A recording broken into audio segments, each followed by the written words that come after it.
Hello friends, সবাইকে welcome জানাই নতুন একটি ভিডিওতে। এই মুহূর্তে যে আপডেটটির দিকে নজর রাখবো সেটি হচ্ছে প্রাথমিক টেট বাঁচবে কিনা সেই মামলা জরুরি ভিত্তিতে লিস্টেড হলো, শুনানির জন্য লিস্টেড হলো আজ ৩রা মে ২০২৪ তারিখে তার কজ লিস্টে।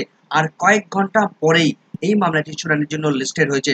তো প্রাথমিক ২০১৪ যে টেট, সেই টেটের ওএমআর মামলা সেটা অপ্রত্যাশিতভাবে আজ শুনানির জন্য লিস্টেড হয়ে গেল। যে মামলায় টেট ২০১৪ বাঁচবে কিনা সংশয় উঠেছিল, সেই মামলা আজ আবার লিস্টেড হলো। গত ৩০শে এপ্রিল এই মামলাটি বিস্তারিত শুনানি হয়েছিল। শুনানি করেছিলেন মাননীয় বিচারপতি রাজাশেখর মান্থা। তারপর প্রায় ৮ সপ্তাহ সময় দেওয়া হয়েছিল যে পরবর্তী শুনানির জন্য ডেট রাখা হয়েছিল। কিন্তু হঠাৎ করে আজকের কজ লিস্টে এই মামলাটি শুনানির জন্য লিস্টেড হয়েছে। কিন্তু কেন শুনানির জন্য লিস্টেড হলো, চলুন আমরা বিস্তারিত জেনে নিই এবং কত নম্বর সিরিয়ালে লিস্টেড হয়েছে বিস্তারিত আমরা জেনে নিই। তো ভিডিওটি শুরু করার আগে বলে রাখবো বন্ধুরা, যারা চ্যানেলটিতে নতুন আছেন অবশ্যই একটু সাবস্ক্রাইব করে রাখার অনুরোধ রইল। পাশে থাকা বেল আইকনটি অবশ্যই অন করে রাখবেন পরবর্তী ধরনের আপডেট পাওয়ার জন্য। তো চলুন বন্ধুরা, ভিডিওটি শুরু করা যাক। তো আমরা যেটা দেখতে পাচ্ছি, কলকাতা হাইকোর্টের অফিসিয়াল ওয়েবসাইটে প্রাথমিক টেট বাঁচবে কিনা অর্থাৎ প্রাথমিক ২০১৪ টেটের ওএমআর সংক্রান্ত যে মামলাটি, সেই মামলাটির রিট পিটিশন নাম্বার, এখানে ফাইল নাম্বার আমরা দেখতে পাচ্ছি 2012/2022, রেজিস্ট্রেশন নাম্বার 2005/2022। এই মামলাটি ফার্স্ট হিয়ারিং এর ডেট দেখা যাচ্ছে, নেক্সট হিয়ারিং এর ডেট দেখা দিচ্ছে দেখুন ৩রা মে ২০২৪ তারিখ, অর্থাৎ আজকের ডেটে কিন্তু মামলাটি শুনানির জন্য লিস্টেড করে দিলেন। তো মাননীয় বিচারপতি রাজাশেখর মান্থার বেঞ্চে এই মামলাটি পুনরায় লিস্টেড হলো আজ শুনানির জন্য। তো এই মামলাটি পিটিশনার রয়েছেন Shantanu Sit versus state of West Bengal. তো দেখা যাক আজকে কি হয় এবং কেন শুনানির জন্য লিস্টেড হয়েছে তা আমরা জানবো। তো দেখা যাচ্ছে 30/4/2024 তারিখে মাননীয় বিচারপতি তিনি কিন্তু লাস্ট অর্ডার দিয়েছিলেন। এই অর্ডার কপির বিস্তারিত ব্যাখ্যা একটু পরে আপনারা আরেকটা ভিডিও দেখতে পাবেন এই চ্যানেলের মধ্যেই। তো আমরা দেখে নেব কজ লিস্টটা কত নম্বর সিরিয়ালে এই মামলাটি শুনানির জন্য লিস্টেড হয়েছে। তো সরাসরি আমরা হাইকোর্টের যে অফিসিয়াল ওয়েবসাইট, সেই অফিসিয়াল ওয়েবসাইটের অ্যাপিলেট সাইডে আমরা ডেইলি কজ লিস্ট দেখতে পাচ্ছি। আজ ফ্রাইডে, আর কয়েক ঘন্টার পরেই কিন্তু এই ৩রা মে ২০২৪ তারিখে শুনানির জন্য যে মামলাগুলো লিস্টেড হয়েছে সেগুলো কিন্তু পরপর রয়েছে। এখানে কোর্ট নম্বর ১৩তে মাননীয় বিচারপতি রাজাশেখর মান্থা তার যে সিঙ্গেল বেঞ্চ, সেই সিঙ্গেল বেঞ্চে এই মামলাটি শুনানির জন্য লিস্টেড হয়েছে। সকাল 10:30টার সময় তার মামলাটা কিন্তু বসছে, তার কোর্ট কিন্তু বসছে ১৩ নম্বর কোর্টে। তো আমরা দেখে নেব কত নম্বর সিরিয়ালে লিস্টেড হয়েছে। তো প্রাথমিক টেট ২০১৪ ওএমআর মামলা টেট বাঁচবে কিনা সেই মামলাটি অপ্রত্যাশিতভাবে কিন্তু মামলাটি লিস্টেড হয়েছে ৩ নম্বর সিরিয়ালে মাননীয় বিচারপতি রাজাশেখর মান্থা যে আজকে ডেইলি কজ লিস্ট, আর কয়েক ঘন্টা পরেই কিন্তু প্রথম দিকেই কিন্তু শুনানির জন্য লিস্টেড হয়ে গেল। ৩ নম্বরের মামলাটি শুনানির জন্য লিস্টেড হয়েছে। এখানে আমরা দেখতে পাচ্ছি মামলাটির রিট পিটিশন নাম্বার 2005/2022।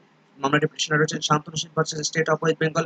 এদিকে অনেকগুলো আইএ ফাইল কিন্তু বা ক্যান ফাইল কিন্তু অ্যাডমিশন করানো হয়ে গেছে। তো এখানে টোটাল আমরা দেখতে পাচ্ছি টোটাল আগের দিন ১৩টা ক্যান অ্যাডমিশন এখানে ছিল। তো এখানে ১৮টি ক্যান কিন্তু একসঙ্গে যুক্ত হয়ে গেল।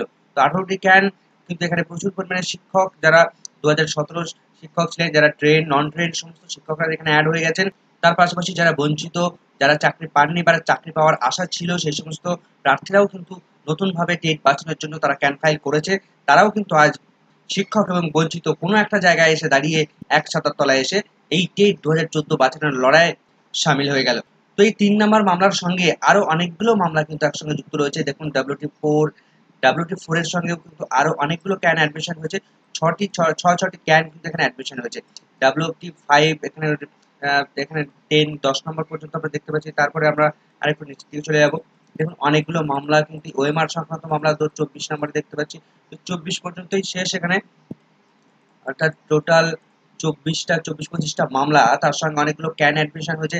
১৮+৬ অর্থাৎ টোটাল ২৪টা ক্যান অ্যাডমিশন হয়েছে এবং ২৪-২৫টা রিট পিটিশন রয়েছে এই মামলার সঙ্গে। প্রচুর রিট পিটিশন কিন্তু একসঙ্গে এবং ক্যান একসঙ্গে উঠতে চলেছে। আজ কিন্তু এই মামলাটি শুনানির জন্য উঠতে চলেছে। এখন প্রশ্ন হচ্ছে যে কেন এই মামলাটি পুনরায় আজকে শুনানির জন্য লিস্টেড হলো।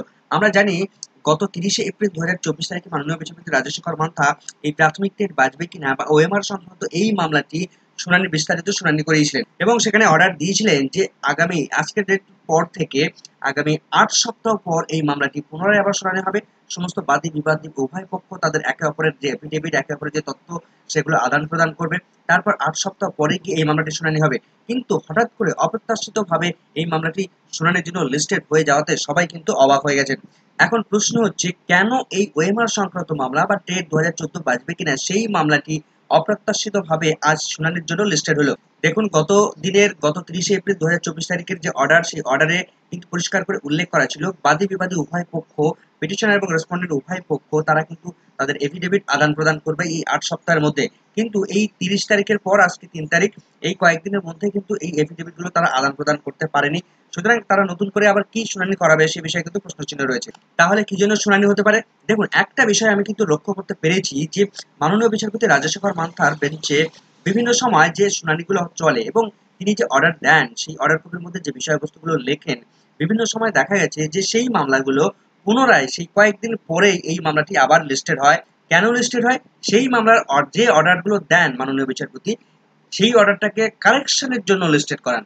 তো হয়তো এই মামলাটির আগের দিনের অর্ডার কপি অর্থাৎ 30শে এপ্রিল 2024 তারিখে যে অর্ডারটা দিয়েছিলেন সেই অর্ডারটাকে কারেকশন করানোর জন্যই বা অর্ডার কপির মধ্যে কোনো কিছু কারেকশন করানোর জন্যই এই মামলা কিন্তু শুনানির জন্য লিস্টেড হয়েছে। তো দেখা যাক, মামলাটি এখন 3 নম্বর সিরিয়ালে লিস্টেড হয়েছে। তো 3 নম্বর সিরিয়ালে যখন শুনানি হবে, শুনানি হলে যদি হয় তাহলে বিস্তারিত আপডেট আমরা পাবো। সেই আপডেট অবশ্যই আপনাদের সঙ্গে শেয়ার করব। তো সেদিকে আমাদের নজর থাকবে কলকাতা হাইকোর্টে। তো 3 নম্বর সিরিয়ালে যদি শুনানি হয়, বিস্তারিত শুনানি হয় নাকি কারেকশনের জন্য ওঠে, সে বিষয়টা আমরা নজর রাখবো। তো পরবর্তী আপডেট পেলে অবশ্যই আপনাদের সঙ্গে শেয়ার করব। এই মুহূর্তের এই ভিডিওটি ভালো লাগলে অবশ্যই লাইক এবং কমেন্ট করে যাবেন। চ্যানেলটিকে নতুন হলে অবশ্যই একটু সাবস্ক্রাইব করে কারণ নতুন হলে পাশে থাকা বেল আইকনটি অবশ্যই অন করে রাখবেন পরবর্তী নিত্য নতুন এই ধরনের আপডেট পাওয়ার জন্য। সকলকে ধন্যবাদ।